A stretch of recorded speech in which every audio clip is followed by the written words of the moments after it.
Hello అండి, అందరూ ఎలా ఉన్నారు? బాగున్నారా? నేను చాలా బాగున్నాను. మీరు ఎలా ఉన్నారో నాకు కామెంట్ సెక్షన్లో చెప్పండి. ఈరోజు వీడియో ఏంటంటే స్వప్న శాస్త్రం ప్రకారం మనకి వచ్చే కళలను బట్టి ఎవరు పుట్టబోతున్నారు అనేది చెప్పబోతున్నాను.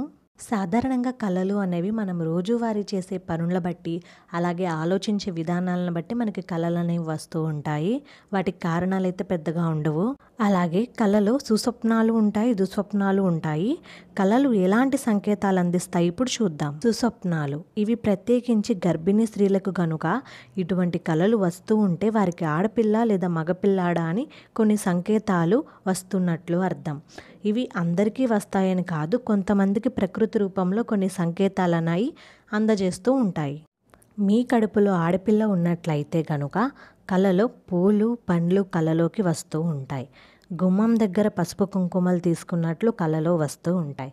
అలాగే అమ్మవారి కుంకుమార్చన చేస్తున్నట్లు కూడా కళలు వస్తూ ఉంటాయి. లేదంటే మీకు ఒక ముత్తైదుగు తాంబూలం ఇస్తున్నట్లు అయినా కళ వస్తుంది. అలాగే మీరు తాంబూలం పుచ్చుకున్నట్లు కూడా కళలు వస్తూ ఉంటాయి. గర్భిణీ స్త్రీలకు వారి గర్భిణీ సమయంలో గనుక ఇలాంటి కళలు వచ్చినట్లయితే వారికి ఆడపిల్ల పుట్టబోతుందని స్వప్న శాస్త్రం ప్రకారం కొన్ని సంకేతాలు అనేవి వస్తూ ఉంటాయి.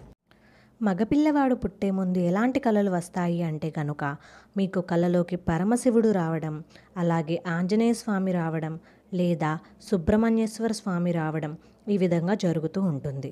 లేదంటే దేవాలయాలకు వెళ్ళి దర్శించుకున్నట్లు కళలు వచ్చినా, లేదా వారే మీ కళలో వీక్షించినట్లు స్వప్నాలు వచ్చినా సరే మీకు మగపిల్లవాడు పుట్టబోతున్నాడని సంకేతం.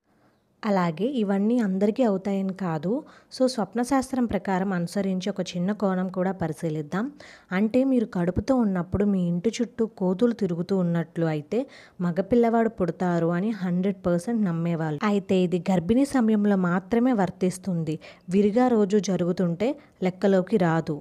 ఈ కోతులు అనేవి మీ చుట్టూ మీరు లేత గర్భంలో ఉన్నా, మధ్య గర్భంలో ఉన్నా, లేదా నిండు నెలల్లో ఉన్నా సరే మీకు గర్భం వచ్చిన సమయంలో కోతులు గనక మీ ఇంటి చుట్టూ తిరుగుతున్నట్లు అనిపిస్తే మగపిల్లవాడు పుడతాడు. ఆ పుట్టే మగపిల్లవాడు కూడా హనుమంతుని కృపాకటాక్షం కలవాడు అవుతాడు.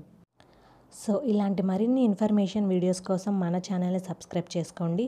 మీ ప్రెగ్నెన్సీ జర్నీని నాతో షేర్ చేసుకోండి. Thank you for watching.